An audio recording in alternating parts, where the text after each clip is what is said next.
Everyone, কি খবৰ আপোনালোকৰ? গৰম পৰিছেনে বাৰু? মোৰ কিন্তু বহুত বেছিয়ে গৰম লাগিছে দেই। আজি হেনো আলহী অহাৰ কথা আছে, সেয়েহে এইফালে দাদাই হাঁহ ভাল কৰাত ব্যস্ত হৈ আছে। কোনে কোনে হাঁহ খাই ভাল পায় কমেণ্টত জনাব দেই। এইফালে আমাৰো আলহী আহি পালে, এজনী হেনো ভিডিঅ'ত নুঠে, সেয়েহে মাথাত গামোচাখন লৈ আছে। যিহেতুকে আজি তামাম গৰম লাগিছে, সেয়েহে স্প্ৰাইট লৈ ল'লোঁ দোকানলৈ আহিয়ে ময়ো কিবা কিবি বনোৱাত লাগি গ'লোঁ দেই।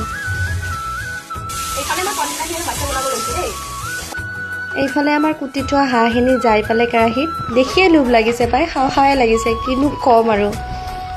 বিলাহী আৰু মাছো অলমষ্ট হৈ গ'ল এইফালে।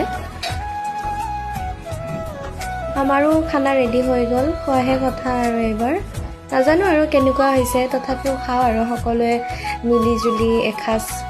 যিহেতু গধূলিয়ে হ'ল, সেয়েহে আলহীও যাবগৈ ওলালগৈ এইফালে। দিনটো এনেকৈয়ে গ'ল আৰু ব্যস্ততাৰ মাজত। যদি ভিডিঅ'টি চাই ভাল পালে লাইক কমেণ্ট শ্বেয়াৰ কৰি পিনে আজিলৈ আহিলোঁ।